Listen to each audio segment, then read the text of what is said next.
Llevé el celular averiado de mi nuera a reparar. Pero el técnico que lo arregló me llamó aparte y me susurró: cancele las tarjetas, cambie las contraseñas y huya inmediatamente. Cuando le pregunté qué estaba pasando, giró el celular en mi dirección y lo que me mostró me heló la sangre. Pero antes de continuar, asegúrese de estar ya suscrito al canal y escriba en los comentarios: ¿desde dónde está viendo este video? Nos encanta saber hasta dónde están llegando nuestras historias. Mi nombre es Teresa, tengo 65 años y, hasta hace 3 días, creía que tenía una vida perfectamente normal. Vivo en una casa cómoda en Guadalajara con mi esposo, Ricardo, de 67 años. Somos jubilados desde hace poco. Yo era profesora de historia y él ingeniero. Tenemos un único hijo, Alejandro, casado hace 5 años con Sofía. Nuestra nuera siempre me pareció una joven encantadora. Licenciada en administración, inteligente, guapa, trabajaba en una empresa de consultoría financiera. Alejandro la conoció en una fiesta de amigos en común y se casaron en menos de 1 año. A veces pensaba que era un poco distante, pero lo atribuía al estrés del trabajo y a su personalidad más reservada. Todo comenzó el miércoles pasado, cuando Sofía vino a visitarnos sola. Algo inusual, ya que ella y Alejandro normalmente venían juntos los fines de semana. Llegó agitada, diciendo que tenía un problema con el celular. La pantalla estaba completamente rota, y preguntó si conocía algún lugar confiable para repararlo. Rompí el celular sin querer y necesito que funcione hoy mismo para una reunión importante mañana. Alejandro está de viaje y no tengo idea de dónde llevarlo, explicó. Por coincidencia, yo había llevado mi celular a reparar la semana pasada a una pequeña tienda en el centro de la ciudad. El dueño, Jesús, a quien todos llamamos Chuy, era hijo de una antigua colega de la escuela donde yo enseñaba. Me ofrecí a llevarle su aparato. «Sería perfecto, Teresa, me salvarías la vida», dijo Sofía, entregándome el celular. «La contraseña es 2818, nuestro aniversario de bodas. Tengo que correr a la oficina ahora. ¿Puedo pasar a recogerlo por la noche?» Acepté, claro. Tomé el celular y conduje hasta la tienda de Chuy. El local era pequeño, encajado entre una farmacia y una panadería, con un cartel discreto: Reparaciones Express. Cuando entré, Chuy estaba inclinado sobre una mesa llena de herramientas minúsculas y aparatos electrónicos desarmados. «Doña Teresa, qué gusto verla de nuevo», me saludó con una sonrisa. Le expliqué lo del celular de mi nuera y me aseguró que podría arreglarlo en pocas horas. «Vuelvo después de la comida», dije, entregándole el aparato y la contraseña. Pasé la tarde haciendo compras y, alrededor de las 16:00, regresé a la tienda. Chuy estaba solo, y cuando me vio entrar, su rostro cambió. La expresión simpática dio paso a algo que no pude descifrar en el momento. ¿Preocupación? ¿Miedo? «Doña Teresa», dijo en voz baja, mirando rápidamente hacia la puerta, como si verificara que no hubiera nadie más. «El celular está listo, pero necesito mostrarle una cosa, señora». Fruncí el ceño, confundida. «¿Algún problema con el aparato?»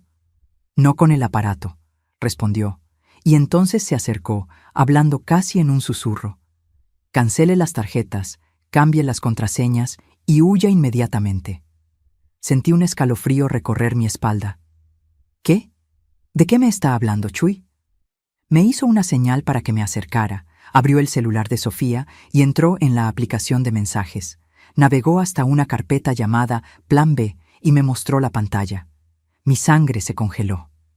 Eran mensajes intercambiados entre Sofía y mi hijo, detallando un plan para matarme. «Mamá se está poniendo más olvidadiza», decía un mensaje de Alejandro. «Es el momento perfecto. El doctor ya está documentando sus lapsos de memoria a petición mía. Nadie va a cuestionar cuando suceda».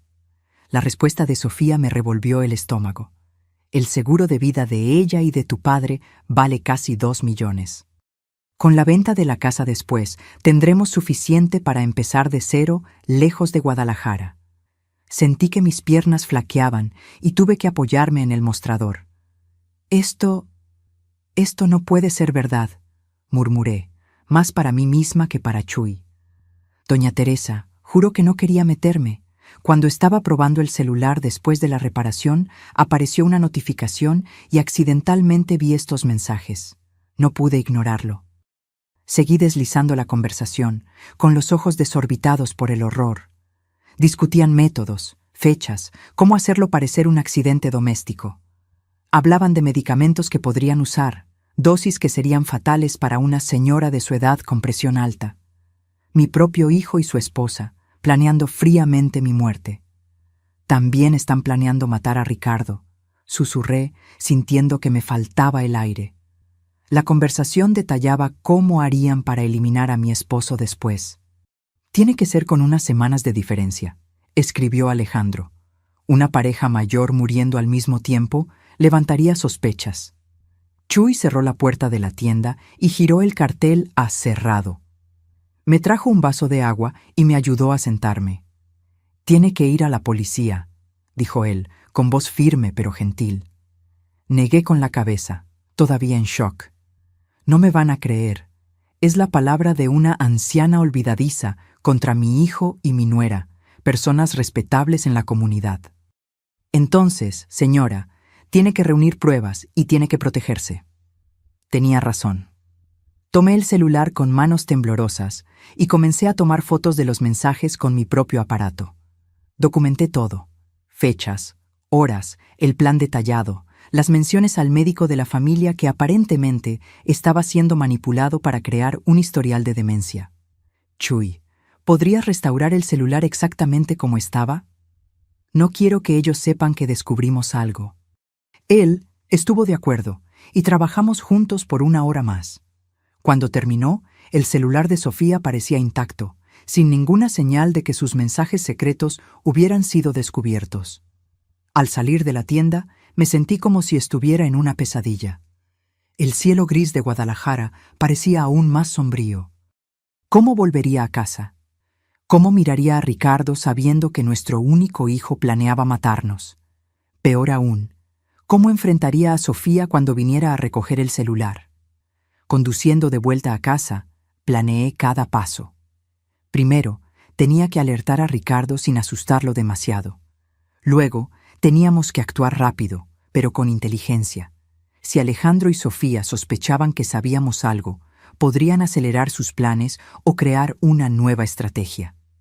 El peso de la traición era casi insoportable. Mi hijo, al que llevé en mi vientre, al que amamanté, al que ayudé con la tarea, al que consolé cuando terminó su primer noviazgo, planeaba mi muerte por dinero.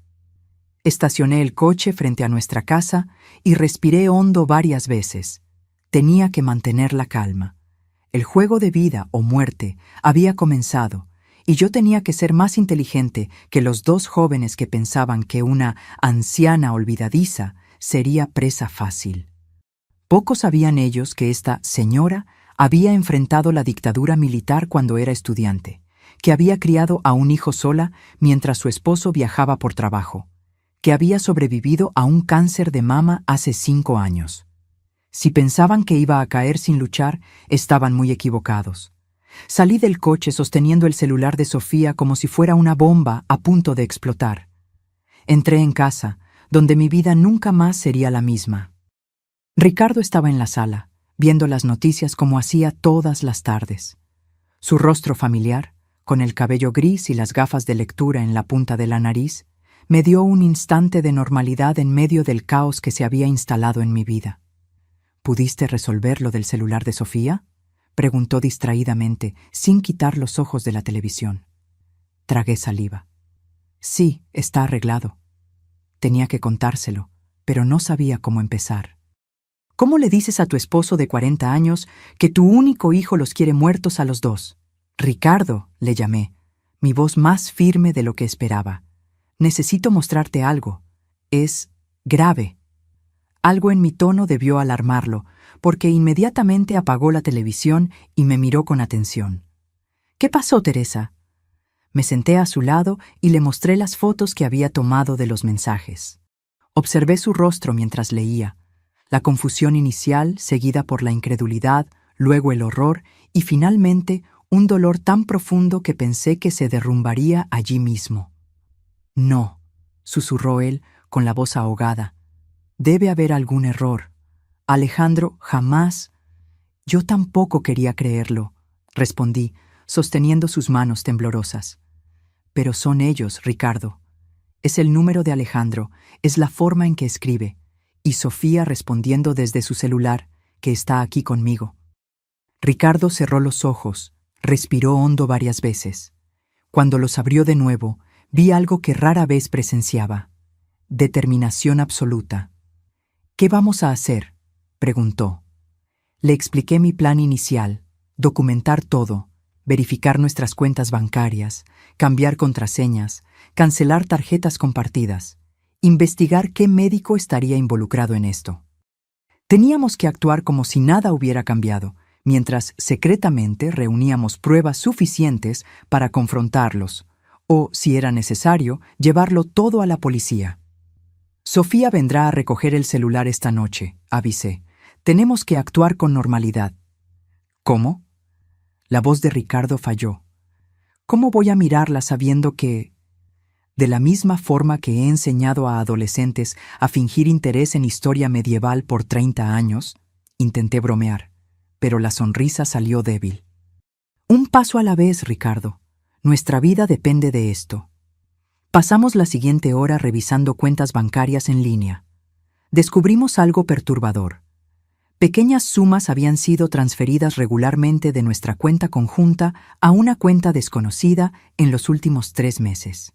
Valores lo suficientemente bajos como para no levantar sospechas. 200 pesos aquí, 300 pesos allá, pero que sumaban casi 10,000 pesos. Alejandro tiene acceso a nuestras cuentas, murmuró Ricardo.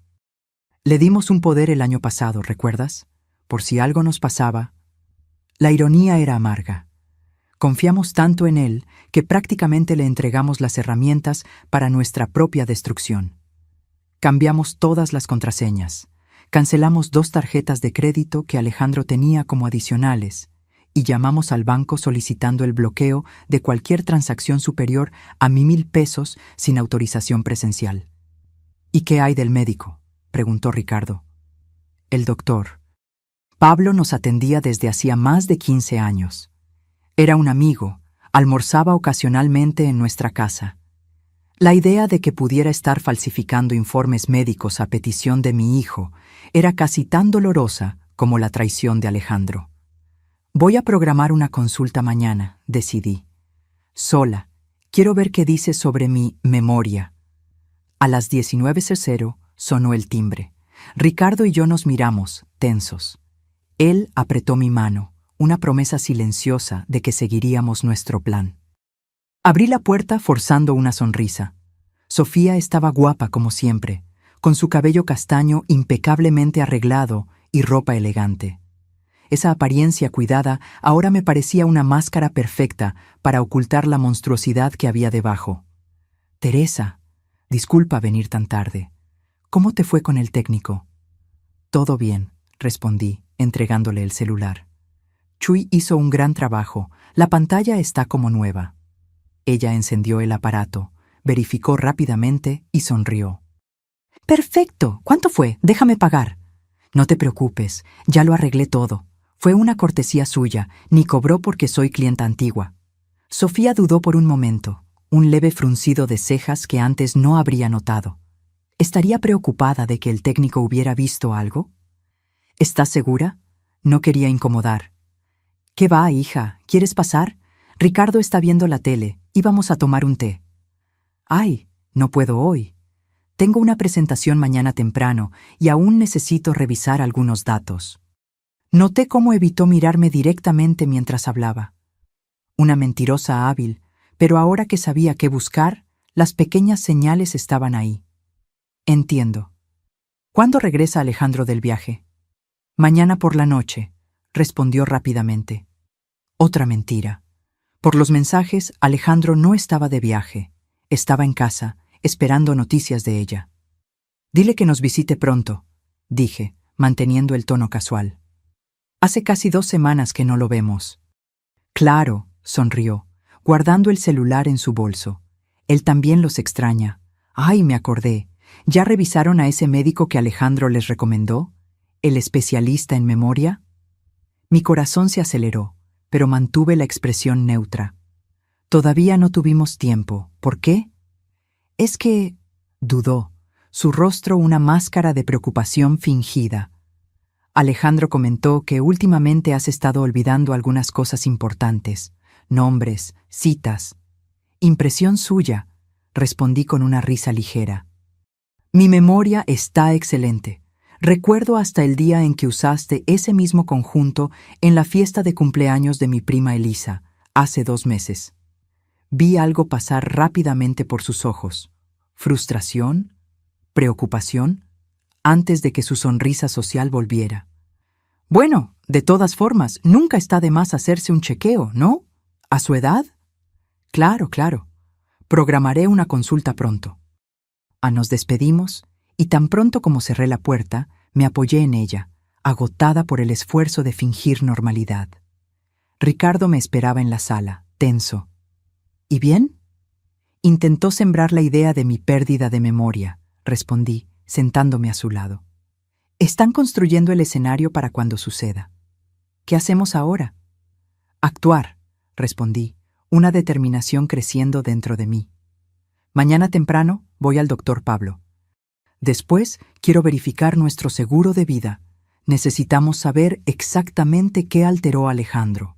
Y luego, vamos a armar nuestra propia trampa. Esa noche apenas pude dormir. Cada ruido de la casa parecía una amenaza. Me levanté 3 veces para verificar si las puertas estaban cerradas. En una de esas veces encontré a Ricardo en la cocina, bebiendo agua, con la misma mirada atormentada que yo debía tener. Estoy pensando en Alejandro de niño, dijo en voz baja. ¿Recuerdas cómo le tenía miedo a la oscuridad? ¿Cómo corría a nuestra cama durante las tormentas? ¿Qué le pasó a ese niño, Teresa? No tenía respuesta. ¿Cómo nuestro hijo amoroso se había transformado en ese extraño calculador, capaz de planear fríamente nuestra muerte? Lo vamos a descubrir, prometí, abrazándolo. Y vamos a sobrevivir a esto. A la mañana siguiente, llamé al consultorio del doctor Pablo alegando una emergencia. Conseguí una consulta para las 10:00. Antes de salir, verificamos de nuevo todas nuestras cuentas en línea y descubrimos algo aún más perturbador. Había un nuevo seguro de vida a mi nombre, contratado hacía 3 meses, del cual yo no tenía conocimiento. ¿Cómo es posible?, pregunté, horrorizada. Ricardo navegó por los documentos digitalizados. Mira la firma, es la tuya. Me acerqué a la pantalla, incrédula. La firma realmente se parecía a la mía, pero yo nunca había firmado ese documento. Falsificaron mi firma, murmuré. Y hay más, mira el valor, 1.5 millones, y el único beneficiario es... Alejandro, completó Ricardo, su voz quebrada. La realidad de la situación finalmente me golpeó con toda su fuerza. No era solo un plan vago, ya habían dado pasos concretos. Documentos fueron falsificados, dinero estaba siendo desviado, un médico posiblemente estaba involucrado. Y ahora, un seguro de vida que yo desconocía completamente, listo para ser cobrado después de mi muerte accidental. Salí de casa sintiendo el peso del mundo sobre mis hombros. La consulta con el doctor Pablo sería crucial. Yo necesitaba descubrir hasta qué punto estaba involucrado en esa conspiración. El consultorio estaba tranquilo a esa hora de la mañana. La recepcionista, que me conocía desde hace años, sonrió al verme. «Doña Teresa, qué gusto verla. El doctor ya va a atenderla». Menos de 10 minutos después, me llamaron. El doctor Pablo, un hombre de mediana edad con cabello gris y expresión generalmente amigable, parecía ligeramente incómodo cuando entré. «Teresa, qué sorpresa. Alejandro me llamó ayer. Dijo que andabas renuente a hacerte exámenes». Mantuve mi expresión neutra mientras me sentaba. «¿En serio? Qué raro que diga eso. De hecho, doctor, vine porque estoy preocupada por mi memoria». El médico asintió, como si confirmara algo que ya sabía. «Sí, Alejandro mencionó algunos episodios preocupantes. Olvidos, confusión. Curioso, respondí con calma, porque no recuerdo haber tenido ningún problema así. El doctor Pablo dudó por un momento.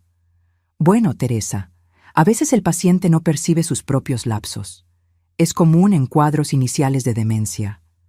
Y usted ya tiene un diagnóstico, por lo visto. Parecía cada vez más incómodo. No, claro que no. Pero Alejandro me mostró algunos videos. Usted confundiendo fechas, olvidando nombres de personas cercanas. ¿Videos?, pregunté, genuinamente sorprendida. ¿Puedo verlos? No me dejó copias, pero... Doctor Pablo, interrumpí, inclinándome hacia adelante. Soy su paciente desde hace 15 años. Usted me conoce. ¿De verdad cree que tengo demencia o solo está creyendo lo que dice mi hijo? El silencio que siguió fue revelador. Finalmente, suspiró. Teresa, Alejandro vino a verme varias veces en los últimos meses, muy preocupado. Dijo que usted y Ricardo estaban perdiendo la capacidad de cuidarse a sí mismos, que necesitaban supervisión. Me pidió que documentara cualquier señal de declive cognitivo. Y usted accedió. Tuvo la decencia de parecer avergonzado. Solo anoté lo que él relató. No diagnostiqué nada sin exámenes. Lo miré fijamente, dejando que el silencio se extendiera hasta volverse incómodo. Doctor Pablo, mi hijo está planeando matarme, a mí y a Ricardo. El shock en su rostro parecía genuino. ¿Qué? Teresa, esa es una acusación muy seria. Tengo pruebas, y ahora entiendo por qué necesitaba su involucramiento, aunque fuera indirecto. Un historial médico documentando declive cognitivo haría mi muerte mucho menos sospechosa. El doctor Pablo palideció visiblemente. Sus manos, normalmente firmes, temblaban ligeramente mientras se ajustaba las gafas. Teresa, yo jamás participaría en algo así. Creí que Alejandro estaba genuinamente preocupado por usted. Saqué mi celular del bolso y le mostré algunas de las fotos que había tomado de los mensajes. Mientras leía, su rostro pasaba de la incredulidad al horror. Dios mío, murmuró finalmente. No tenía idea. Quiero ver mi historial médico, exigí. Ahora. Dudó solo un momento antes de acceder a su computadora y abrir mi historial médico. Giró la pantalla para que yo pudiera leer.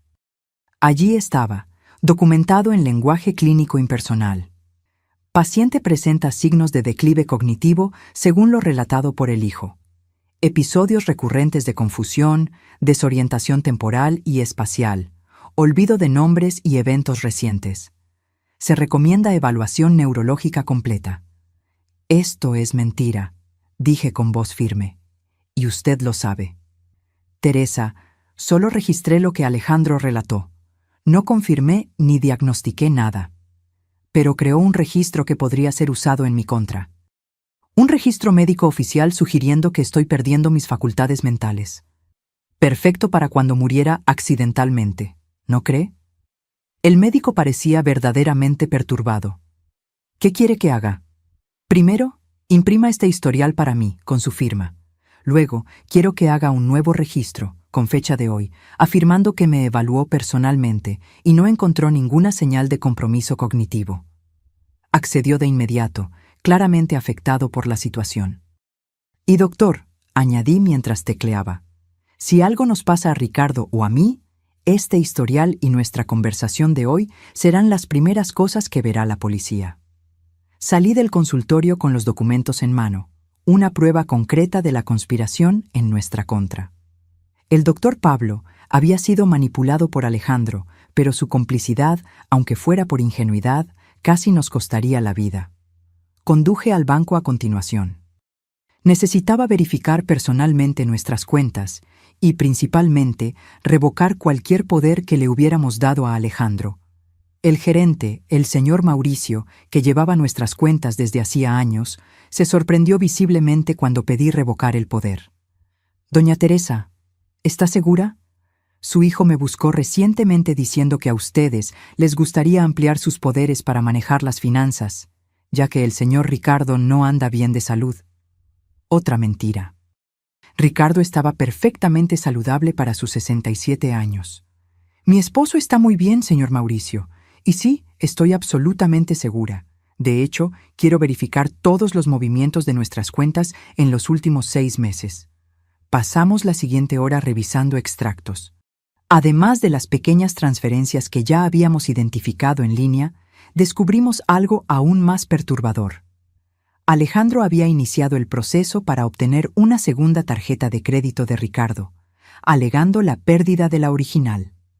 Dijo que el señor Ricardo había perdido la tarjeta, pero no quería molestarlo con la burocracia, explicó el gerente, claramente avergonzado ahora.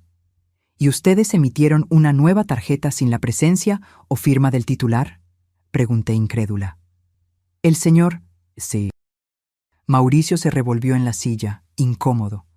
Bueno, como él tenía poder y ya manejaba varias cuestiones financieras para ustedes... Respiré hondo, conteniendo la rabia. Cancele esa tarjeta inmediatamente y bloquee cualquier intento futuro de emisión sin nuestra presencia física. Cuando salí del banco, me sentí simultáneamente aliviada por haber interrumpido otro aspecto del plan y aterrorizada por la extensión de la trama. Alejandro había preparado meticulosamente el terreno, creando un escenario donde nuestra muerte parecería natural, y él tendría control total sobre nuestros bienes. En el camino a casa, mi celular sonó. Era él. Mi corazón se disparó, pero contesté con la voz más normal posible. «Hola, hijo». «Mamá, ¿todo bien? Acabo de llegar del viaje y Sofía me dijo que llevaste su celular a reparar. Fue muy amable de tu parte».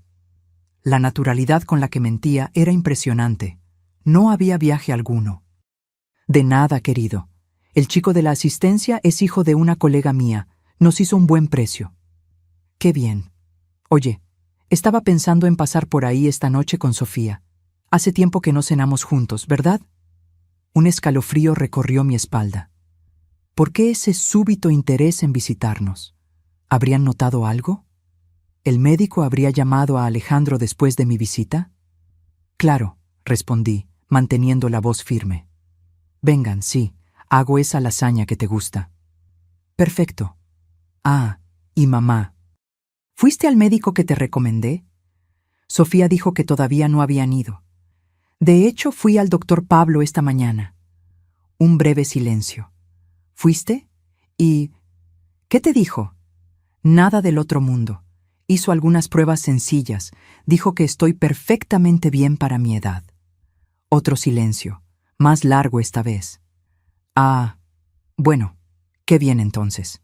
Pero tal vez sea bueno buscar una segunda opinión, ¿sabes? A veces el doctor Pablo es muy conservador con los diagnósticos». «Veremos, hijo». «¿Nos vemos por la noche entonces?» «Sí, sobre las 19:00. Hasta más tarde». Cuando colgué, mis manos temblaban. La conversación aparentemente inocente estaba cargada de subtextos amenazantes. Alejandro claramente esperaba que el doctor Pablo me hubiera declarado con algún tipo de compromiso cognitivo y se desestabilizó cuando supo que no fue el caso. Y ahora quería cenar con nosotros esta noche. ¿Por qué? ¿Para observar mi comportamiento? ¿Para verificar si demostraba alguna sospecha? ¿O algo peor? Llegué a casa y encontré a Ricardo en la sala, rodeado de papeles.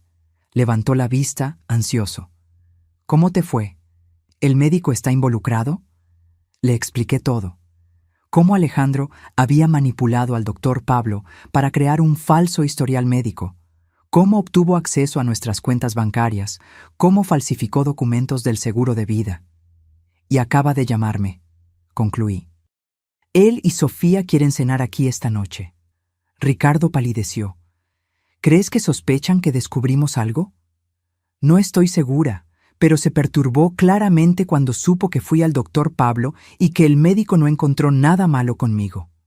Nos miramos, la misma pregunta silenciosa flotando entre nosotros. ¿Qué podrían intentar Alejandro y Sofía durante esa cena? «No podemos comer ni beber nada que traigan», dijo Ricardo finalmente. «Y uno de nosotros debe estar siempre atento, observando lo que hacen».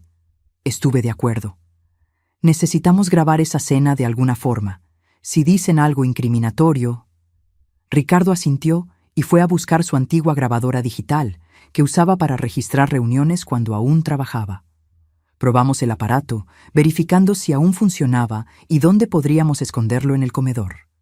Pasé la tarde preparando la lasaña que prometí, aunque la idea de sentarme a la mesa con 2 personas que planeaban matarnos me hacía sentir físicamente mal. Cada vez que pensaba en los mensajes, en la frialdad calculadora con la que nuestro propio hijo discutía nuestra muerte, sentía un dolor que ninguna palabra podría describir. ¿Cómo llegamos a este punto?, le pregunté a Ricardo mientras preparábamos la mesa para la cena. ¿En qué nos equivocamos con él? Ricardo negó con la cabeza, sus ojos mostrando el mismo dolor que yo sentía. No lo sé, Teresa. Pensé que conocíamos a nuestro hijo. A las 19:00 en punto, sonó el timbre. Ricardo y yo intercambiamos una última mirada de confirmación. La grabadora estaba escondida debajo de la mesa, funcionando. Nuestra estrategia era simple: actuar con naturalidad, observar cada movimiento suyo y, si era posible, provocar algún desliz que pudiéramos documentar. Abrí la puerta con una sonrisa ensayada. Alejandro y Sofía estaban allí. Él, sosteniendo una botella de vino tinto, y ella, una caja de bombones que sabían que eran mis favoritos. «¡Mamá!», exclamó Alejandro, abrazándome con entusiasmo. El contacto físico, que antes me daba confort, ahora me daba escalofríos. ¿Cómo podía abrazarme sabiendo que planeaba matarme? «¡Qué ganas de verte!», continuó, entregándome la botella. «Trajimos un vino especial para hoy». «Ah, gracias, querido», respondí, analizando discretamente la etiqueta. Era una cosecha cara, una que normalmente me impresionaría. Ahora solo me hacía preguntar si estaría adulterada. Ricardo los recibió en la sala, su sonrisa tan forzada como la mía. Les ofrecí agua, café o jugo. Cualquier cosa menos el vino que trajeron. «Todavía no, mamá», dijo Alejandro, sentándose cómodamente en el sofá. «Vamos a guardar el vino para acompañar la cena». Hablamos de trivialidades por casi media hora. El trabajo de ellos, el clima, noticias locales. La surrealista normalidad de la situación me daba náuseas. Observé cómo Alejandro ocasionalmente intercambiaba miradas con Sofía, cómo ella estaba atenta a cada movimiento mío, cómo él dirigía preguntas aparentemente inocentes sobre mi rutina, mis medicamentos, mis dificultades recientes. «Entonces, mamá», dijo finalmente, inclinándose hacia adelante, «¿cómo fue exactamente la consulta con el doctor? ¿Pablo hoy hizo exámenes? ¿Pidió alguna prueba específica?» Mantuve mi expresión neutra. «Fue una consulta normal. No vio nada preocupante». «Extraño», murmuró Alejandro frunciendo el ceño. Me había dicho que sospechaba algo más serio. ¿Quizás Alzheimer inicial? ¿En serio?, pregunté, levantando las cejas en falsa sorpresa. ¿Cuándo te dijo eso? Alejandro se dio cuenta del desliz. «Ah, la semana pasada, cuando lo llamé para hablar sobre esos episodios que noté». «¿Qué episodios serían esos, hijo? No recuerdo haber tenido ningún problema». Una sonrisa condescendiente apareció en su rostro. «¿Ves? Es exactamente eso lo que nos preocupa. No te acuerdas. La semana pasada olvidaste el nombre de doña Iracema, nuestra vecina de hace 20 años. Luego, dejaste la estufa encendida por horas. Nada de eso había sucedido. Eran mentiras fabricadas para construir la narrativa de mi supuesta demencia». «Curioso», respondí con calma.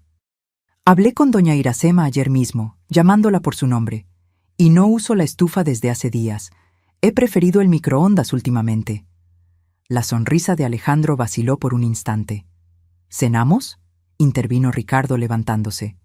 «La lasaña de Teresa huele de maravilla». En la mesa el teatro continuó. Serví la lasaña mientras Ricardo discretamente intercambiaba las copas de vino. Habíamos acordado, tomaríamos el vino que trajeron, fingiríamos servirnos, pero en realidad beberíamos de otra botella que dejamos previamente abierta en la cocina. «Un brindis», propuso Alejandro, levantando su copa, «por la familia y la salud». Levantamos nuestras copas y fingimos beber. Observé atentamente cuando Alejandro y Sofía tomaron sus propios tragos.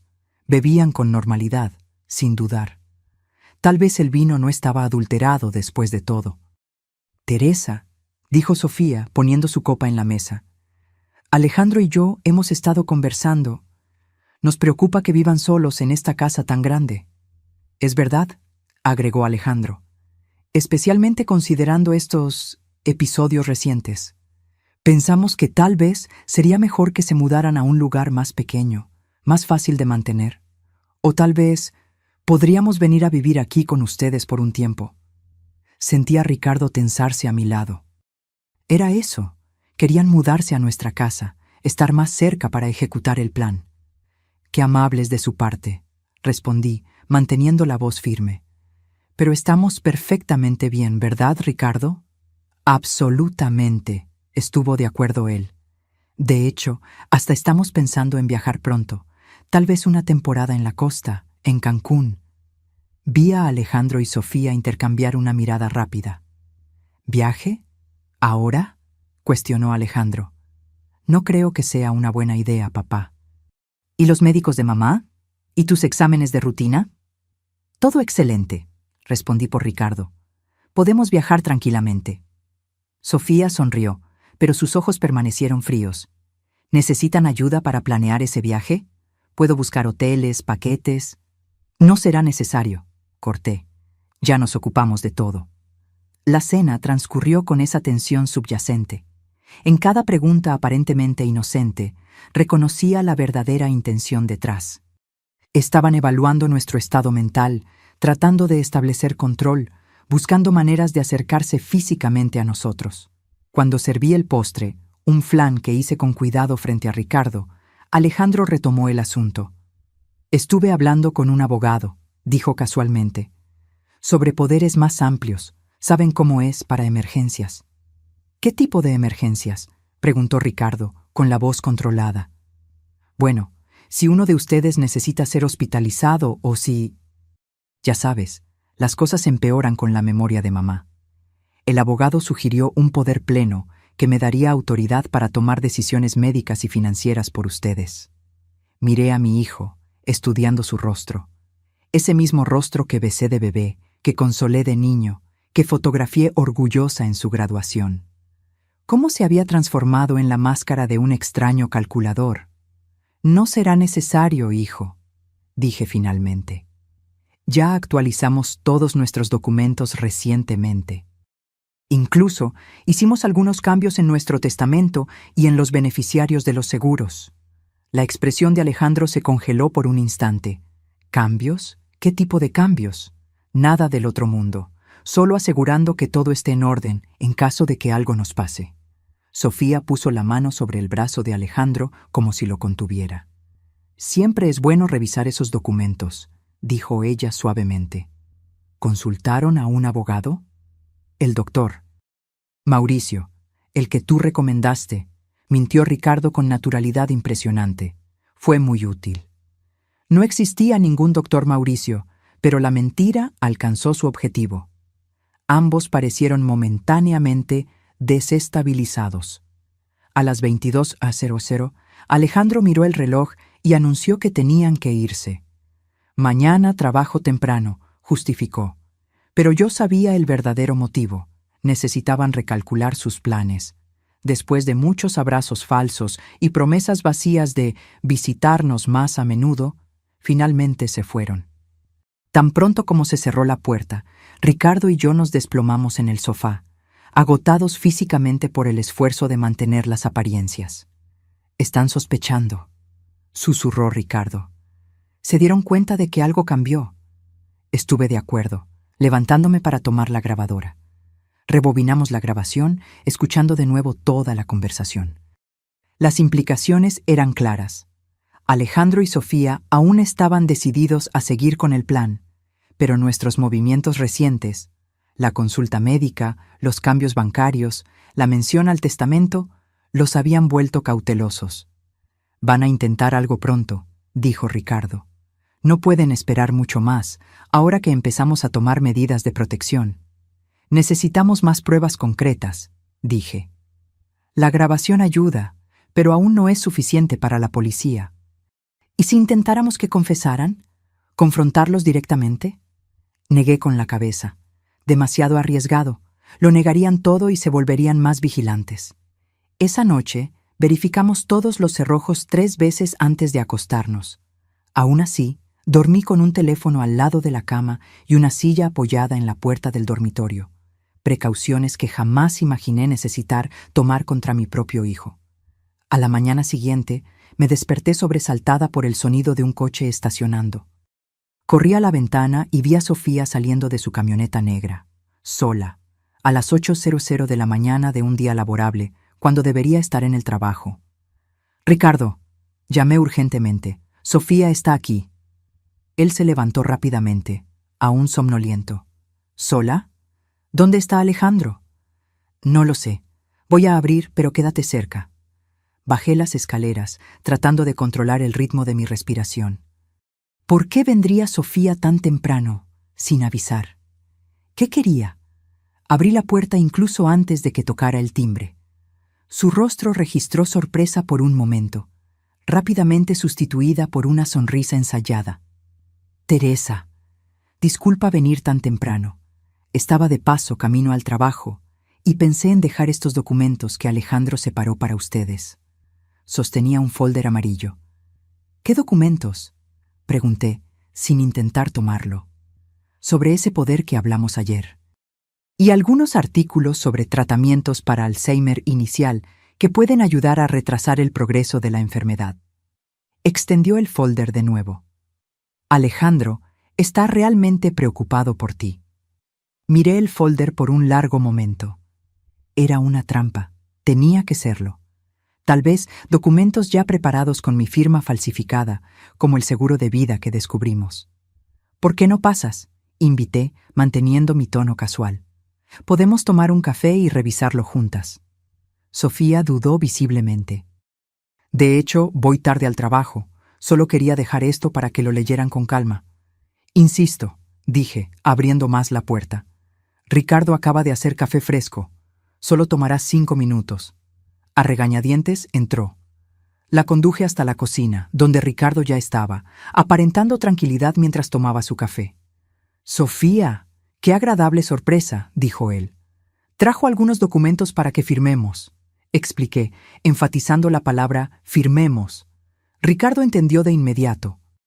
«Qué bien», respondió él. «Vamos a echar un vistazo». Sofía parecía cada vez más incómoda mientras Ricardo tomaba el folder y comenzaba a examinar los documentos. La observé atentamente, notando cómo sus ojos seguían cada movimiento de él, cómo sus dedos tamborileaban nerviosamente en la mesa. «Interesante», murmuró Ricardo después de unos minutos. «Este poder le daría a Alejandro control total sobre nuestras finanzas y decisiones médicas. Prácticamente nos volvería legalmente incapaces». «Es solo una precaución», justificó Sofía rápidamente. «Considerando la condición de Teresa». «¿Qué condición sería esa exactamente?», pregunté directamente. «Bueno, los lapsos de memoria, la confusión». Ella dudó, aparentemente dándose cuenta de que estaba en terreno peligroso. Alejandro notó varios episodios. «Curioso», comenté. «El doctor Pablo no encontró nada de eso ayer». «Los médicos pueden equivocarse», replicó, recuperando la compostura. «Por eso la importancia de una segunda opinión con un especialista». Ricardo puso los documentos de vuelta en el folder y lo empujó hacia Sofía. «Agradecemos la preocupación, pero no vamos a firmar esto. De hecho, ya iniciamos los procedimientos para revocar el poder limitado que le dimos a Alejandro el año pasado». El shock en su rostro fue genuino y momentáneo, rápidamente sustituido por una expresión de preocupación estudiada. «Pero, ¿por qué? Alejandro solo quiere ayudar». «Estamos seguros de que sí», respondí. «Pero preferimos mantener el control de nuestras propias vidas». Sofía se levantó abruptamente. «Tengo que irme. Estoy realmente atrasada». «Claro», dije, acompañándola hasta la puerta. «Dile a Alejandro que llamaremos más tarde para hablar sobre estos documentos». Tan pronto como ella se fue, Ricardo y yo nos miramos, la misma conclusión evidente para ambos. «Están acelerando el plan», susurró él. «Sí», asentí. Y eso significa que tenemos que actuar ahora. Después de que Sofía se fue, Ricardo y yo examinamos cuidadosamente los documentos que había traído. Como sospechábamos, el poder le daría a Alejandro poderes absolutos sobre nuestras finanzas, propiedades y decisiones médicas. También había un formulario de internación voluntaria para una clínica de reposo, en realidad una institución para adultos mayores con demencia severa, con espacios para nuestras firmas. Ya ni siquiera intentan disimular, murmuró Ricardo, sus dedos temblando mientras hojeaba los papeles. Prácticamente nos están pidiendo que firmemos nuestra propia sentencia de muerte. Eso es bueno, respondí, sorprendiéndolo. Cuanto más explícitos sean, más pruebas tendremos. Pasé la mañana fotografiando cada documento, creando copias digitales que envié al correo electrónico de Estela, mi amiga de mucho tiempo y la única persona fuera de nuestra casa en la que confiaba completamente. Le expliqué brevemente la situación y le pedí que guardara los archivos de forma segura, sin hablar con nadie sobre ello. ¿Qué hacemos ahora?, preguntó Ricardo cuando terminé. Necesitamos un plan. Claramente están avanzando. La visita sorpresa de Sofía, estos documentos, no podemos esperar más. Decidimos que era hora de buscar ayuda profesional. No la policía, aún no teníamos pruebas definitivas suficientes, sino un abogado que pudiera orientarnos sobre cómo proteger legalmente nuestros bienes y, más importante, nuestras vidas. Elegimos a una abogada que no conocíamos anteriormente y que no tenía ninguna conexión con Alejandro, la doctora Lucía Méndez, especialista en Derecho Familiar y Penal. Conseguimos programar una consulta para esa misma tarde. En el elegante despacho en el centro de la ciudad, le explicamos toda la situación a la doctora Lucía. Los mensajes descubiertos, las cuentas bancarias, el seguro de vida fraudulento, los historiales médicos manipulados, los documentos que Sofía había traído esa mañana. La abogada nos escuchó con atención, tomando notas ocasionales y pidiendo detalles específicos. Cuando terminamos, respiró hondo antes de hablar. Señores, estamos ante una situación extremadamente grave. Lo que me han descrito configura diversos crímenes: conspiración, falsificación de documentos, intento de estafa y, más seriamente, conspiración para homicidio. ¿Tenemos pruebas suficientes para la policía?, preguntó Ricardo. Los mensajes son la prueba más contundente, pero como los obtuvieron accediendo al celular de Sofía sin su autorización, existe el riesgo de que sean consideradas pruebas ilícitas. Sin embargo, considerando la gravedad de la situación y el peligro inminente para ustedes, creo que podemos construir un caso sólido. ¿Qué debemos hacer primero?, pregunté. Inmediatamente vamos a preparar documentos legales, revocando cualquier poder existente y bloqueando la posibilidad de nuevos poderes sin la presencia de un abogado independiente. Yo misma puedo servir como testigo de la capacidad mental de ustedes. Luego, vamos a presentar una denuncia detallada, presentando todas las pruebas que tenemos hasta ahora. Pasamos las siguientes 2 horas firmando documentos, formalizando declaraciones y planeando cada paso. La doctora Lucía fue minuciosa, asegurando que cada aspecto legal estuviera cubierto. Ahora, dijo finalmente, vamos a la cuestión más urgente, su seguridad física. Les sugiero enfáticamente que no vuelvan a casa hoy. Ricardo y yo intercambiamos miradas alarmadas. ¿Cree que estamos en peligro inmediato?, pregunté, aunque ya sabía la respuesta. Basado en lo que me contaron, sí. Se dieron cuenta de que están tomando medidas de protección. La visita sorpresa de Sofía esta mañana sugiere urgencia de su parte. Si yo fuera ustedes, pasaría unos días en un hotel, usando un nombre diferente, hasta que podamos obtener una orden de protección. Salimos del despacho de la abogada con un folder lleno de documentos y una sensación de urgencia. Fuimos directamente a la delegación de policía, donde presentamos una denuncia detallada. El comisario de turno, un hombre de mediana edad llamado Raúl Salas, escuchó nuestra historia con creciente preocupación. «Esto es extremadamente grave», comentó después de examinar las pruebas. «Voy a asignar un investigador al caso de inmediato y a solicitar vigilancia discreta para su residencia». Cuando mencionamos que la abogada había sugerido no volver a casa, el comisario estuvo de acuerdo enfáticamente. De hecho, sería más seguro que se queden en otro lugar por ahora. Pero antes, me gustaría enviar un equipo para instalar cámaras discretas en su casa. Con su consentimiento, claro. Si intentan entrar o hacer algo, tendremos pruebas concretas. Estuvimos de acuerdo con el plan. Volveríamos brevemente a casa, solo para recoger algunas pertenencias esenciales, mientras los policías instalaban equipos de vigilancia en puntos estratégicos. Luego, iríamos a un hotel en el centro de la ciudad, lejos de nuestro barrio, usando nombres falsos según lo sugerido. Durante el camino de vuelta, Ricardo permaneció en silencio, mirando por la ventana del taxi. Cuando estábamos casi llegando, finalmente habló. Nunca imaginé que llegaría el día en que le tendría miedo a mi propio hijo. Apreté su mano.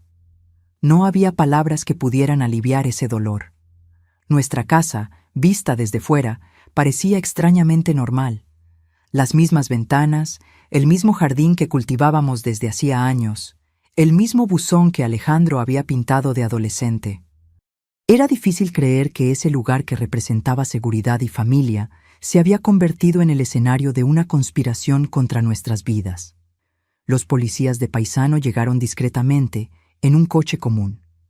Entraron por la puerta trasera y trabajaron rápidamente, instalando pequeñas cámaras en lugares estratégicos, sala de estar, cocina, pasillos, entradas.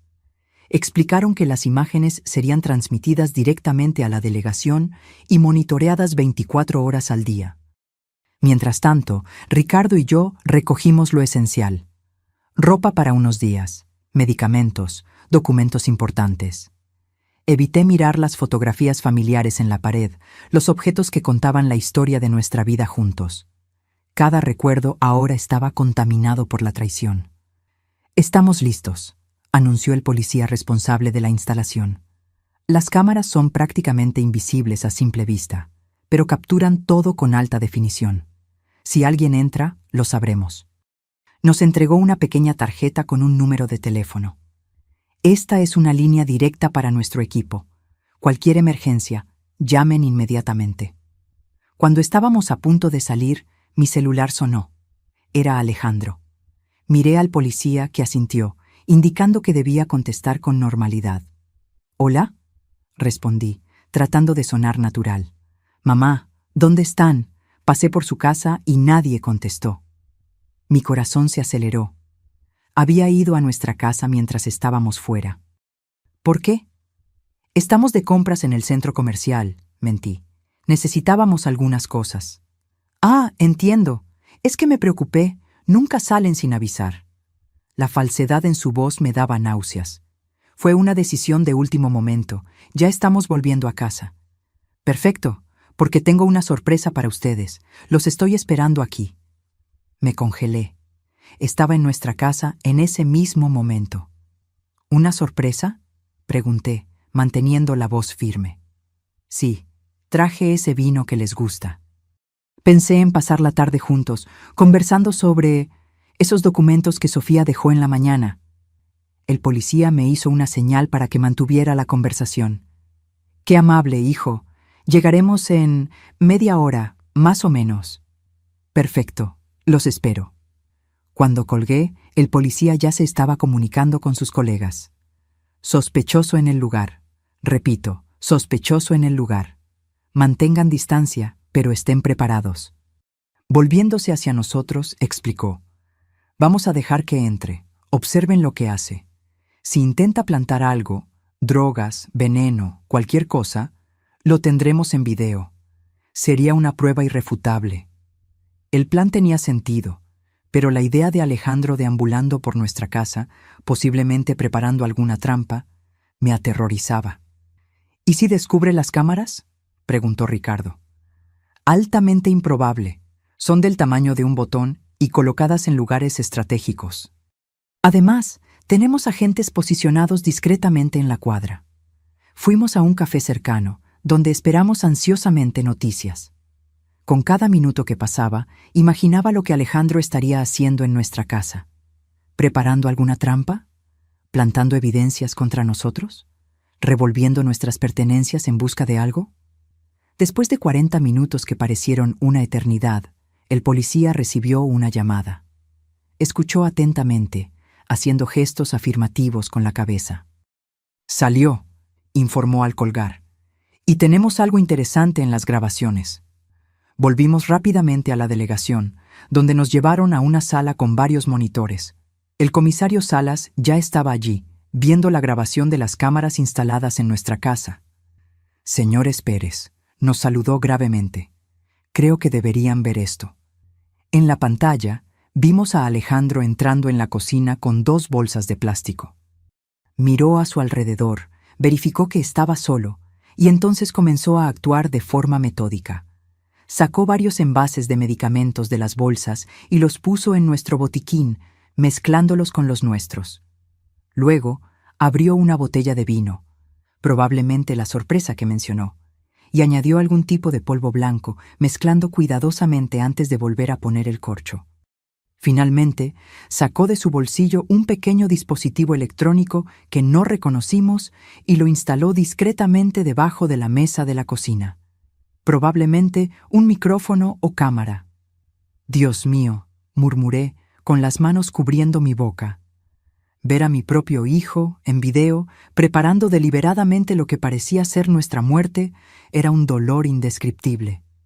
«Ahora tenemos pruebas más que suficientes», dijo el comisario. «Voy a emitir órdenes de arresto para Alejandro Pérez y Sofía Pérez de inmediato». ¿Qué puso en nuestro botiquín?», preguntó Ricardo con la voz temblorosa. «Necesitamos analizarlo, pero por la apariencia son medicamentos controlados, posiblemente en dosis elevadas. La sustancia que añadió al vino también será analizada, pero apostaría por algún tipo de sedante potente». El comisario puso la mano en mi hombro. «Señora Pérez, sé que esto es extremadamente doloroso, pero necesito que entienda. Su hijo estaba intentando matarlos activamente hoy. Si hubieran vuelto a casa y tomado ese vino». No pude contener las lágrimas. La realidad de la situación finalmente me golpeó con toda su fuerza. No eran solo mensajes de texto o documentos sospechosos. Era mi hijo, en nuestra cocina, envenenando deliberadamente bebidas y medicamentos que sabía que usaríamos. «¿Qué pasa ahora?», preguntó Ricardo, abrazándome mientras yo lloraba. «Los vamos a arrestar hoy mismo», respondió el comisario. «Con estas evidencias no hay posibilidad de libertad provisional. Están seguros ahora, pero aún recomiendo que permanezcan en el hotel por unos días, hasta que resolvamos todo». Mientras salíamos de la delegación, tratando de procesar todo lo que había sucedido, una oficial de policía se acercó apresuradamente. «Comisario Salas, acabamos de recibir una llamada. Alejandro y Sofía Pérez están en la casa de los señores Pérez en este momento. Parecen agitados, los están buscando». El comisario reaccionó de inmediato. «Equipo táctico listo. Vamos ahora». Volviéndose hacia nosotros, explicó. «Probablemente se dieron cuenta de que algo anda mal, que ustedes no volvieron a casa como prometieron. Los vamos a arrestar ahora mismo». «¿Podemos ir con ustedes?», pedí, sorprendiéndome a mí misma. Una parte de mí quería huir, nunca más ver a Alejandro o Sofía. Pero otra parte, tal vez la más fuerte, necesitaba estar allí, presenciar el final de esa pesadilla. El comisario dudó, pero terminó accediendo. «Pueden quedarse en el coche de policía a una distancia segura, pero no interferirán de ninguna manera». En el camino a nuestra casa, con el corazón latiendo descontroladamente en el pecho, me pregunté cómo había llegado a ese punto. Cómo mi hijo, al que abracé en mis brazos de bebé, se había transformado en ese extraño capaz de planear fríamente mi muerte. Cuando llegamos, varios coches de policía ya estaban posicionados discretamente alrededor de nuestra casa. Por la radio, escuchamos que Alejandro y Sofía continuaban allí dentro, aparentemente discutiendo sobre qué hacer. «Se dieron cuenta de que algo anda mal», comentó un policía. «Están intentando llamar a los celulares de los señores Pérez repetidamente». De hecho, mi celular había sonado varias veces en los últimos minutos. Siempre Alejandro. Ignoré cada llamada, siguiendo las instrucciones de la policía. El comisario Salas coordinaba personalmente la operación, hablando en voz baja por la radio con los diversos agentes posicionados. «Equipos en posición», anunció finalmente. «Vamos a entrar en 1 minuto». Fue entonces cuando vimos movimiento. La puerta principal se abrió y Alejandro salió apresuradamente, seguido por Sofía. Ambos llevaban mochilas y parecían agitados, mirando nerviosamente a su alrededor mientras se dirigían al coche estacionado en la acera. «Están intentando huir», murmuró Ricardo. En un instante, varios policías salieron de sus escondites, rodeando a la pareja con armas en mano. «Policía, alto, manos donde podamos ver». Vi el shock en el rostro de Alejandro, el pánico en los ojos de Sofía. Por un momento, Alejandro pareció considerar correr, pero rápidamente se dio cuenta de que estaba rodeado. Lentamente, ambos levantaron las manos. En cuestión de segundos, fueron inmovilizados, esposados y puestos en vehículos separados. Todo fue tan rápido y organizado que parecía irreal, como una escena de película. El comisario Salas se acercó a nuestro coche. «Está hecho. Ambos están bajo custodia, acusados de intento de homicidio, conspiración y diversos otros crímenes. Encontramos el vino adulterado y los medicamentos que él plantó. Vamos a analizar todo». Miré por la ventana del coche policial y vi a mi hijo siendo llevado, esposado, en el asiento trasero de una patrulla. Nuestras miradas se cruzaron por un breve momento. No vi remordimiento en sus ojos, solo rabia y quizás sorpresa por haber sido atrapado. En ese momento, una sensación extraña me dominó. No era alivio, no era venganza satisfecha, era solo un vacío profundo. Como si algo fundamental hubiera sido arrancado de mí. Volvimos a la delegación, donde prestamos más declaraciones formales. Los policías habían encontrado en las mochilas de Alejandro y Sofía diversos artículos incriminatorios. Los medicamentos originales de los envases que él había plantado en nuestra casa, más dosis del polvo que puso en el vino, boletos de avión al extranjero con fecha para el día siguiente y una considerable cantidad de dinero en efectivo. «Estaban listos para huir», explicó el comisario. «Probablemente se dieron cuenta de que algo andaba mal, que ustedes no volvieron a casa como prometido. El plan era claramente dejar el vino envenenado, esperar que ustedes lo consumieran y huir antes de que los cuerpos fueran encontrados». Ricardo sostuvo mi mano con fuerza mientras escuchábamos. Cada nuevo detalle era como un cuchillo atravesando mi corazón. «Pueden verlos, si quieren», ofreció el comisario después de finalizar los trámites burocráticos.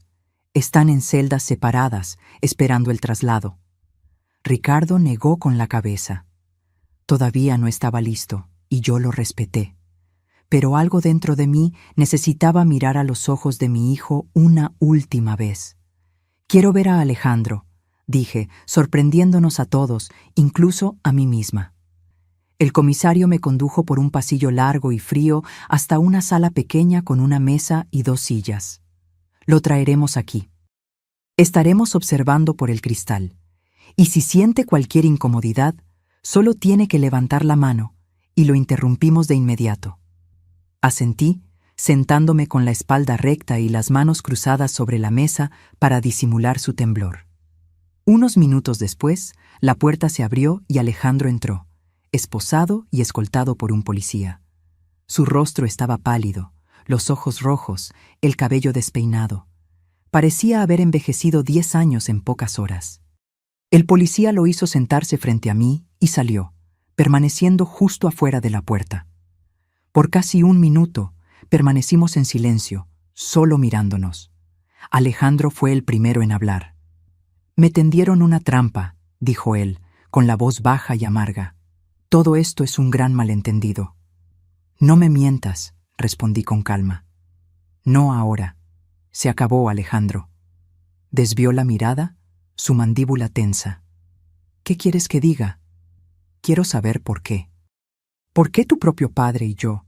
¿Qué hicimos para merecer esto?» Alejandro soltó una risa sin humor. «Ustedes no lo entenderían. Intenta explicarme. Tengo todo el tiempo del mundo ahora». Me miró fijamente de nuevo. algo frío y calculador en sus ojos que nunca había notado antes. Dinero, mamá. Siempre fue por dinero. Ustedes tienen tanto, la casa, las jubilaciones, las inversiones, los seguros. ¿Y qué hacen con todo eso? Nada. Viviendo sus viditas mediocres, ahorrando cada centavo como si fueran a vivir para siempre. Sentí el golpe de sus palabras, pero mantuve la compostura. ¿Y eso justifica matarnos? Fue idea de Sofía, al principio, admitió él, como si eso lo absolviera de alguna forma. Ella trabaja en finanzas, se dio cuenta de cuánto valían ustedes, y estaba cansada de esperar. ¿Por qué esperar décadas por una herencia, decía, cuando podemos empezar nuestra verdadera vida ahora? ¿Y tú estuviste de acuerdo? ¿Así? ¿Tan fácilmente? Se encogió de hombros. No fue de inmediato, pero ella me convenció de que sería mejor para todos. Ustedes ya estaban viejos, eventualmente empezarían a tener problemas de salud, sufrirían. Sería un favor, de hecho. La frialdad con la que hablaba me helaba la sangre. Este no era el hijo que yo conocía, o pensaba conocer. Un favor, repetí lentamente. Envenenar a tus propios padres sería un favor. No sería doloroso, respondió como si eso importara. Simplemente se dormirían y no despertarían, sin sufrimiento. Como el vino que preparaste hoy. Alejandro se quedó en silencio por un momento. ¿Cómo se enteraron? Fueron los mensajes en el celular de Sofía, ¿verdad? Ese técnico idiota. Sí, fueron los mensajes, pero incluso sin ellos, nos habríamos dado cuenta eventualmente. No fuiste tan listo como pensabas, hijo. Se revolvió en la silla, las esposas tintineando. ¿Y ahora? ¿Vas a testificar contra tu propio hijo? ¿A mandarme a prisión? Ibas a hacer que pareciera un accidente. Nadie sufriría, morirían pacíficamente. Y yo finalmente tendría la vida que merezco. La vida que mereces, repetí, dejando que las palabras flotaran en el aire entre nosotros. Lo miré, realmente lo miré, intentando ver más allá de la rabia, más allá de la frialdad, buscando cualquier vestigio del niño que criamos. No encontré nada. No te reconozco, dije finalmente, mi voz casi un susurro. El hijo que criamos, que amamos, que protegimos, ¿dónde está? Estoy aquí, respondió Alejandro, un destello de emoción cruzando su rostro. Soy yo. Solo crecí. Solo me cansé de esperar mi turno. Me levanté lentamente. Tendrás un buen abogado. Pagaremos por eso. Es el último acto como tus padres. Pero no esperes nada más de nosotros, Alejandro. Lo que hiciste no tiene vuelta atrás. Mamá, me llamó cuando ya estaba en la puerta. No entiendes. Yo solo quería una oportunidad de vivir de verdad. Me giré una última vez. Te dimos todas las oportunidades, hijo. Educación, amor, apoyo. La elección de cómo vivir fue tuya. Y elegiste esto. Salí de la sala sintiendo como si cada paso requiriera un esfuerzo enorme. En el pasillo encontré a Ricardo esperando, con los ojos rojos, el rostro marcado por lágrimas que ni siquiera intentaba ocultar. ¿Qué te dijo?, preguntó en voz baja. La verdad, finalmente, respondí. Hizo todo por dinero. Nuestra muerte sería solo un medio para que él tuviera la vida que merece. Ricardo cerró los ojos, un dolor profundo contorsionando su rostro. ¿Cómo no nos dimos cuenta? ¿Cómo no vimos en lo que se convirtió? No tenía respuesta. La misma pregunta me atormentaba.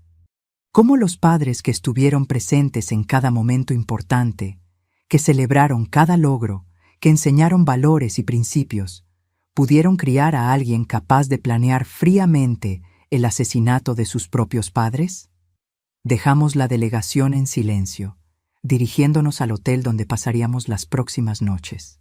En el camino, Ricardo habló poco, absorto en sus propios pensamientos. Yo sabía que estaba reviviendo cada momento de la crianza de Alejandro, buscando el punto exacto donde algo salió mal. En el hotel, un lugar sencillo pero cómodo en el centro de la ciudad, pedimos una habitación con 2 camas individuales. Ninguno de los dos lo mencionó, pero ambos sabíamos que necesitábamos nuestro propio espacio esa noche. El dolor era demasiado personal, demasiado profundo para ser compartido, incluso después de tantos años juntos. Me acosté agotada, pero el sueño no llegaba. Imágenes de Alejandro niño se mezclaban con la visión de él poniendo veneno en el vino, creando una pesadilla despierta de la que no podía escapar. Cuando finalmente me dormí, fue un sueño agitado, lleno de sueños confusos, donde corría por pasillos interminables, perseguida por sombras con el rostro de mi hijo. Me desperté sobresaltada con el sonido del celular. Era el comisario Salas. Señora Pérez, disculpe llamar tan temprano. Necesitamos que venga a la delegación lo antes posible. Hubo un desarrollo en el caso. El tono grave en su voz me alarmó. ¿Sucedió algo? Prefiero explicarlo personalmente. Es mejor que vengan cuanto antes. Desperté a Ricardo y le conté sobre la llamada. En 30 minutos estábamos en la delegación, siendo conducidos directamente a la sala del comisario. Salas nos recibió con expresión grave. Señores Pérez, agradezco que hayan venido tan rápido. Tengo noticias complicadas. ¿Qué pasó?, preguntó Ricardo con la voz tensa. Sofía Pérez solicitó hacer una declaración completa a cambio de reducción de pena. Está dispuesta a testificar contra su hijo. Sentí un nudo en la garganta. ¿Qué dijo? Según ella, el plan original era solo robarles, desviar dinero de las cuentas, obtener poderes para controlar los bienes. La idea de eliminarlos físicamente surgió solo en los últimos meses, cuando Alejandro se dio cuenta de que ustedes podrían descubrir los desvíos. Ricardo apretó mi mano con fuerza. También afirma, continuó el comisario, que Alejandro también estaba planeando matarla a ella después de que ustedes estuvieran muertos y él tuviera acceso a todo el dinero. La revelación cayó como una bomba. ¿Mi hijo planeaba matar a su propia esposa?, susurré. Según ella, sí.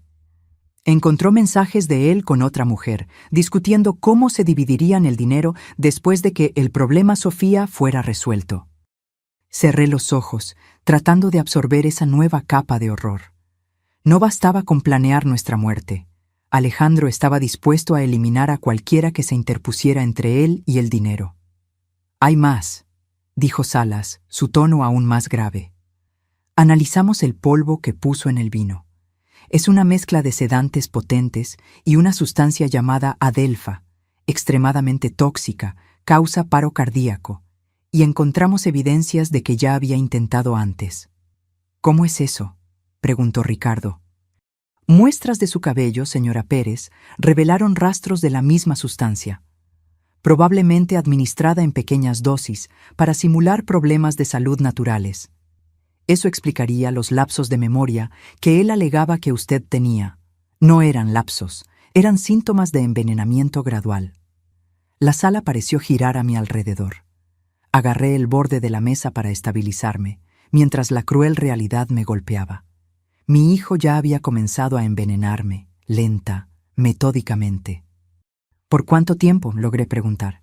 Es difícil precisar, pero, por lo que indican las muestras, al menos 3 meses. 3 meses. Repasé mentalmente las pequeñas señales que había ignorado. Dolores de cabeza más frecuentes, momentos de mareo, noches de insomnio. Lo atribuí todo al estrés, a la edad, nunca imaginando que estaba siendo lentamente envenenada por mi propio hijo. ¿Y el señor Ricardo?, preguntó el comisario, volviéndose hacia mi esposo. Me siento bien, respondió él confundido. Aún así, recomendamos exámenes toxicológicos.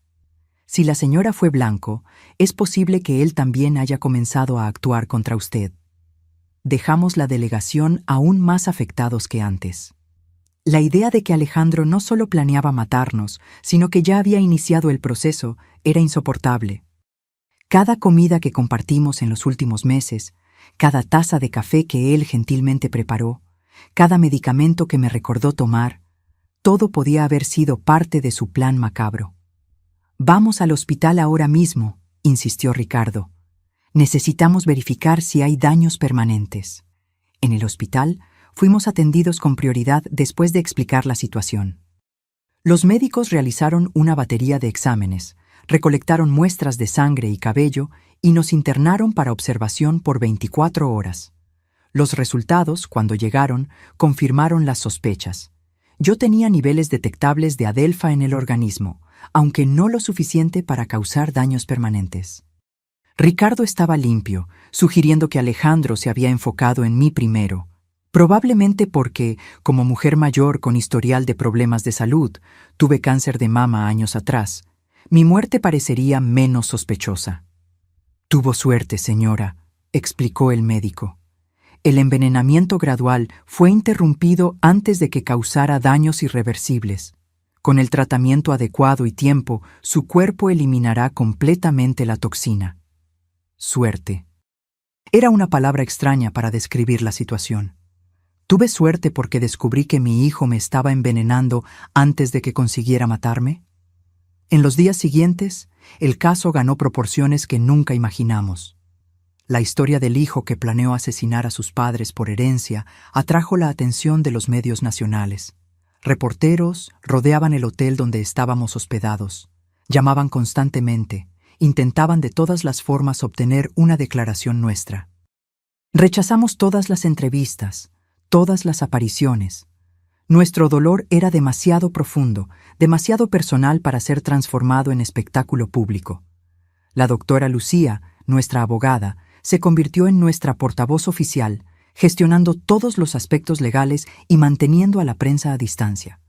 Fue ella quien nos trajo la noticia de que Alejandro sería acusado de intento de homicidio calificado, con los agravantes de envenenamiento premeditado y motivo vil.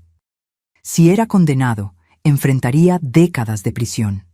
Una semana después del arresto de Alejandro y Sofía, finalmente nos sentimos seguros para volver a casa. La policía había retirado todo el equipo de vigilancia, pero instaló un sistema de alarma conectado directamente a la delegación, solo por precaución, como dijo el comisario Salas. Entrar de nuevo en esa casa fue una de las cosas más difíciles que he hecho. Cada habitación guardaba recuerdos, algunos hermosos, otros ahora contaminados por el conocimiento de lo que Alejandro se había convertido. En la sala de estar, las fotografías familiares parecían burlarse de nosotros. Alejandro de niño sonriendo en su primer día de escuela. Alejandro adolescente orgulloso con su trofeo de natación. Alejandro adulto en su boda con Sofía. Momentos que capturaban una vida que ahora sabíamos que había sido, al menos en parte, una ilusión. Ricardo caminó lentamente por la casa, tocando objetos, mirando fotografías, como si intentara reconciliar el pasado feliz con el presente devastador. «Necesitamos mudarnos», dijo finalmente. «No puedo vivir aquí sabiendo lo que pasó en esta cocina, en esta casa». Estuve de acuerdo en silencio. La casa que había sido nuestro refugio durante décadas, ahora estaba impregnada de traición y peligro. Esa noche, acostados en nuestra cama, de la mano en la oscuridad, Ricardo expresó el pensamiento que me estaba atormentando. ¿Llegaremos a entender alguna vez lo que pasó? ¿Cómo nuestro hijo se transformó en esto? No lo sé, respondí honestamente. Tal vez algunas cosas no tienen explicación. Tal vez algunas personas simplemente eligen el camino equivocado, independientemente de cómo fueron criadas. Hablamos con él, Teresa, tantas veces, sobre honestidad, sobre trabajo duro, sobre familia. ¿Cómo no fue suficiente? Tal vez para algunas personas nada sea suficiente. Tal vez el vacío dentro de ellas nunca pueda ser llenado. Permanecimos en silencio por un largo tiempo, cada uno absorto en sus propios pensamientos. Finalmente, Ricardo habló de nuevo. ¿Qué hacemos ahora? ¿Cómo seguimos adelante después de esto? Era la pregunta que yo misma me venía haciendo. ¿Cómo reconstruir una vida cuando los propios cimientos fueron destruidos? ¿Cómo confiar de nuevo cuando la traición vino de quien más amábamos? Un día a la vez, respondí, apretando su mano. Empezamos de nuevo, en otro lugar, apoyándonos mutuamente. En las semanas siguientes, pusimos la casa a la venta, iniciamos el proceso de búsqueda de un nuevo hogar e intentamos de alguna forma reconstruir una sensación de normalidad. Encontramos un pequeño apartamento en el centro de la ciudad, completamente diferente de la casa espaciosa donde criamos a Alejandro, y comenzamos, lentamente, a transferir solo los artículos que no traían recuerdos dolorosos. Mientras tanto, el caso judicial avanzaba. Sofía llegó a un acuerdo con la fiscalía, aceptando testificar contra Alejandro a cambio de una pena reducida. Alejandro, por otro lado, se mantuvo firme en negar las acusaciones más graves, alegando que todo no era más que un malentendido familiar y que las pruebas habían sido manipuladas. 2 meses después de su arresto, recibimos una carta de él desde la prisión. Ricardo quiso quemarla sin leer, pero algo en mí necesitaba saber lo que tenía que decir. La carta era corta, escrita con la caligrafía familiar que reconocería en cualquier lugar. Mamá y papá, sé que probablemente no quieren saber de mí, pero necesito decir esto. Todo lo que hice fue por amor. Sí, quería el dinero, quería la libertad, pero también quería ahorrarles el sufrimiento de envejecer, de volverse dependientes, de perder la dignidad. No espero perdón. Sé que lo que hice es imperdonable a sus ojos, pero quiero que sepan que no fue por odio. Fue por ambición, sí, por avaricia tal vez, pero también por una forma distorsionada de amor. Un día, cuando estén listos, me gustaría verlos de nuevo. Hasta entonces, sepan que, a pesar de todo, sigo siendo su hijo, Alejandro. Leí la carta 3 veces, tratando de encontrar sinceridad en las palabras, algún vestigio del hijo que conocí, pero todo lo que vi fue más manipulación, más intentos de justificar lo injustificable. Por amor, murmuré, doblando la carta. Intentó matarnos por amor. Ricardo, que finalmente decidió leerla también, negó con la cabeza con tristeza. Todavía no entiende, tal vez nunca entienda. Guardé la carta en un cajón y nunca respondí. Tal vez un día, cuando el dolor no fuera tan agudo, cuando pudiera pensar en Alejandro sin sentir esa mezcla devastadora de amor y traición, encontraría las palabras para responder. Pero no ahora, no mientras la herida aún sangraba. Los meses siguientes pasaron en un borrón de procedimientos legales, sesiones con psicólogos y la ardua tarea de reconstruir nuestras vidas. Vendimos la casa por un valor inferior al del mercado. Queríamos deshacernos de ella lo antes posible, y nos establecimos en el apartamento en el centro de la ciudad. Era más pequeño, más sencillo, pero no cargaba el peso de los recuerdos dolorosos. El juicio de Alejandro estaba programado para comenzar en 3 meses. La fiscalía tenía un caso sólido, con pruebas abundantes, los mensajes de texto, los videos de la casa, los exámenes toxicológicos confirmando el envenenamiento gradual, el testimonio de Sofía, los documentos falsificados. La condena parecía segura. Aún así, la idea de testificar contra mi propio hijo me aterrorizaba. ¿Cómo me sentaría en ese tribunal y le contaría al mundo cómo había planeado metódicamente nuestra muerte? ¿Cómo lo miraría a los ojos mientras sellaba su destino? Ricardo y yo discutimos esto exhaustivamente con nuestra terapeuta, la doctora Marta, a quien empezamos a visitar semanalmente después de toda la tragedia. Ustedes no son responsables de sus elecciones, nos recordaba constantemente. Testificar no es una traición, es simplemente contar la verdad. Pero él es nuestro hijo, argumentaba Ricardo. A pesar de todo, sigue siendo nuestro hijo. Sí, es su hijo, y también es un hombre adulto que tomó decisiones terribles. Ambas realidades pueden coexistir. Una tarde, mientras organizaba algunas cajas que aún no habíamos desempacado en el nuevo apartamento, encontré un álbum de fotografías antiguo. Me senté en el suelo y comencé a hojearlo lentamente. Eran fotos de Alejandro de bebé, luego de niño, de adolescente, siempre sonriendo, siempre rodeado por nuestro amor. En una foto específica, tenía unos 5 años y sostenía orgulloso un dibujo que había hecho. 3 figuras de palo representando a nuestra familia, con un sol sonriente encima. Para la mejor mamá del mundo, decía el dibujo en letras infantiles torcidas. Las lágrimas vinieron incontrolables. ¿Dónde estaba ese niño ahora? ¿En qué momento esa criatura amorosa se transformó en alguien capaz de planear la muerte de sus propios padres? Ricardo me encontró así, llorando sobre el álbum abierto. Sin decir una palabra, se sentó a mi lado y me abrazó. Nos quedamos allí, ambos llorando por la pérdida del hijo que amábamos, no por su muerte física, sino por la muerte de lo que creíamos que era.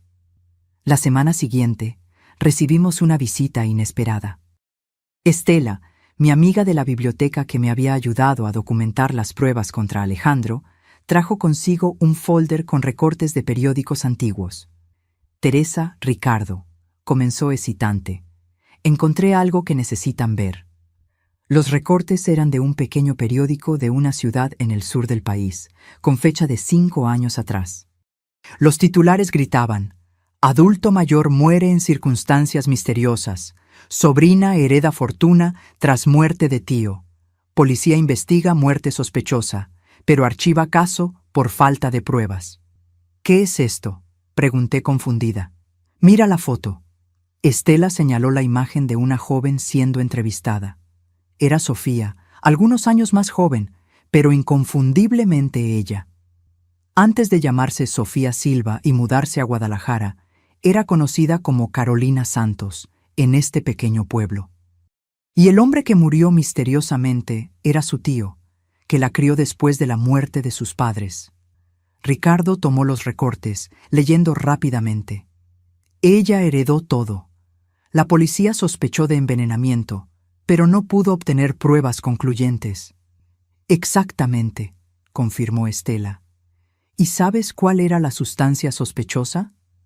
Adelfa, respondí, sintiendo un escalofrío recorrer mi espalda. Estela asintió gravemente. El mismo veneno que encontraron en tu organismo, Teresa. El mismo que Alejandro puso en el vino. La implicación era clara y devastadora. Sofía no era solo cómplice de Alejandro. Probablemente era la autora intelectual, la persona que trajo la idea, que enseñó la técnica, que ya había hecho esto antes. ¿Por qué nos estás mostrando esto ahora?, preguntó Ricardo. Porque su acuerdo con la fiscalía está casi finalizado, explicó Estela.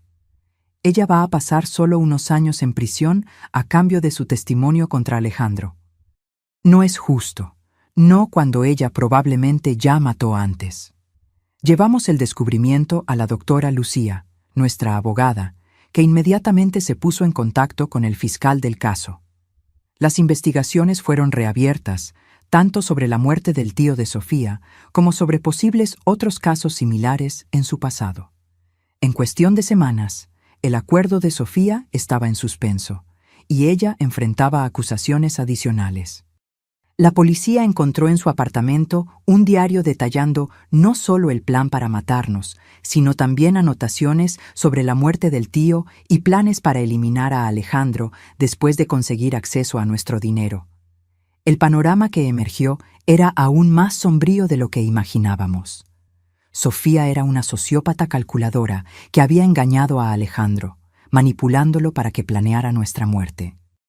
Ella lo había usado como herramienta, con la intención de deshacerse de él tan pronto como consiguiera lo que quería. Alejandro, al enterarse de esto durante una audiencia preliminar, colapsó. Según su abogado, finalmente se dio cuenta de la extensión de la manipulación que había sufrido, aunque esto no lo eximía de su culpa por participar activamente en el plan. Fue en ese momento que tomamos una decisión difícil. Visitaríamos a Alejandro en prisión.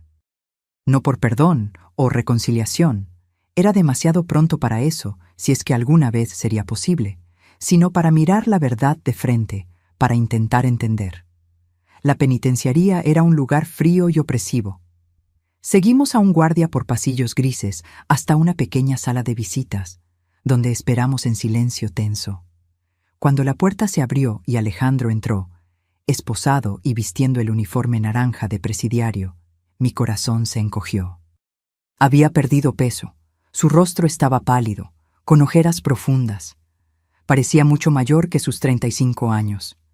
Cuando nos vio entrar, lágrimas inmediatas comenzaron a correr por su rostro. «¿Mamá? ¿Papá?», susurró con la voz ronca. «Vinimos», respondió Ricardo simplemente, sentándose al lado de la cama.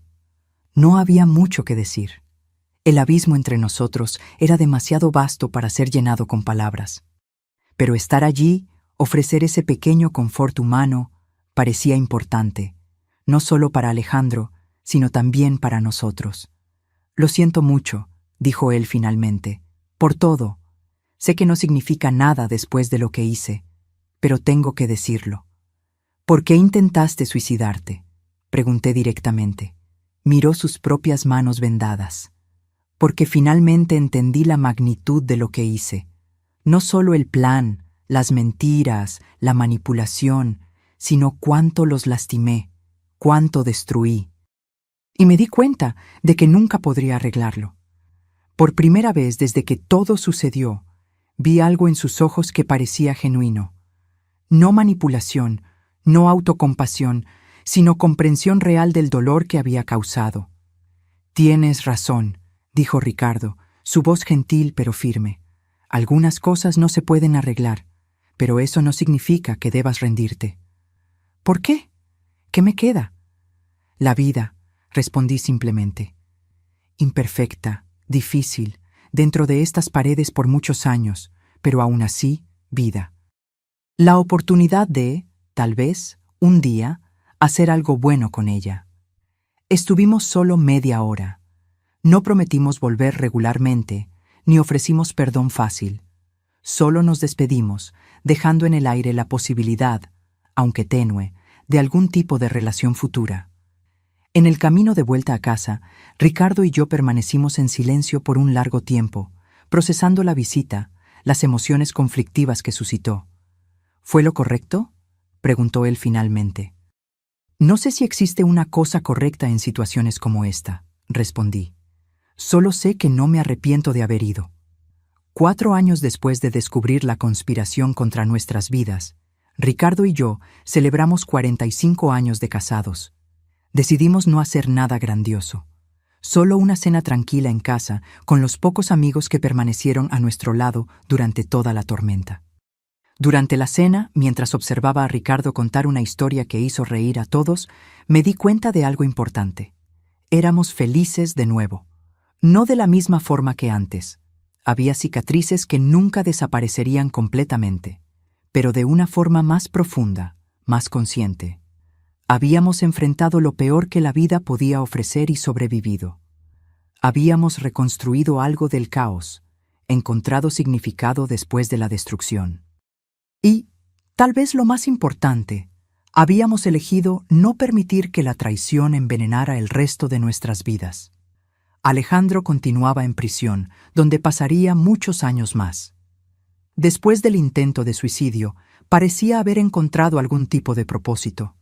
Comenzó a estudiar Derecho a través de un programa para prisioneros, con la idea de eventualmente ayudar a otros reclusos. Lo visitábamos ocasionalmente, no con frecuencia, pero lo suficiente para mantener una tenue conexión. Sofía cumplía su condena en una penitenciaría de máxima seguridad, rechazando cualquier contacto con nosotros. Según lo que escuchamos, continuaba negando responsabilidad por todos sus crímenes, siempre culpando a los demás. En cuanto a nosotros, aprendimos a cargar nuestra historia sin dejar que nos defina completamente. Cuando conocíamos a nuevas personas, eventualmente la verdad salía a la luz. Nuestra ciudad no era tan grande, y el caso había sido notorio. Pero descubrimos que la mayoría de las personas era compasiva, respetuosa con nuestro dolor. Algunas noches, todavía me despierto sobresaltada, recordando ese momento en la tienda de electrónica cuando Chuy giró la pantalla del celular hacia mí y mi mundo se derrumbó. A veces, Ricardo todavía tiene pesadillas, donde Alejandro logra completar su plan. Pero esas sombras del pasado aparecen con menos frecuencia ahora, superadas por la luz del presente.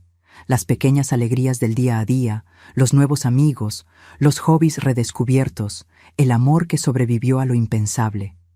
En la noche de nuestro aniversario de 45 años, después de que todos los invitados se fueron, Ricardo y yo nos sentamos en el balcón de nuestro apartamento, contemplando el cielo estrellado.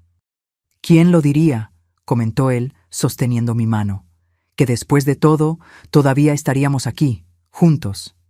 Sobrevivientes, sonreí, apretando su mano. Más que eso, corrigió Ricardo. Vivientes. Y tenía razón. No estábamos solo sobreviviendo. Estábamos viviendo plenamente, conscientemente, agradecidos. Habíamos aprendido de la manera más dura que la vida es frágil, que las relaciones más íntimas pueden esconder secretos terribles, que la traición puede venir de donde menos se espera. Pero también aprendimos que la fuerza humana es extraordinaria, que es posible empezar de nuevo, incluso después de la peor devastación, que el amor, el verdadero amor, no la versión distorsionada que Alejandro alegaba sentir, puede sobrevivir incluso a las peores tormentas. 5 años después de esa tarde fatídica en la tienda de electrónica, miro hacia atrás y veo no solo la tragedia, sino también el crecimiento que vino después. No elegí este camino, no pedí este dolor, pero acepté el desafío de reconstruir, de encontrar significado, de seguir amando a pesar de todo. Y tal vez esa sea la mayor victoria. No permitir que el odio, la amargura o el miedo definan el resto de mi vida. Elegir, todos los días, la compasión, el coraje y la esperanza, aún sabiendo cuán oscuro puede ser el mundo. Chuy, sin saberlo, me dio más que la oportunidad de sobrevivir físicamente esa tarde. Me dio la oportunidad de descubrir una fuerza que yo no sabía que tenía. La fuerza no solo para desentrañar una conspiración, sino para reconstruir una vida desde cero, para amar de nuevo, para confiar a pesar de las cicatrices. Y por eso estaré eternamente agradecida. Ahora, si te gustó esta historia, haz clic en suscribirse y dime en los comentarios qué parte te dejó con la boca abierta. Y no olvides hacerte miembro para tener acceso a videos exclusivos que no publico aquí. Te espero allí.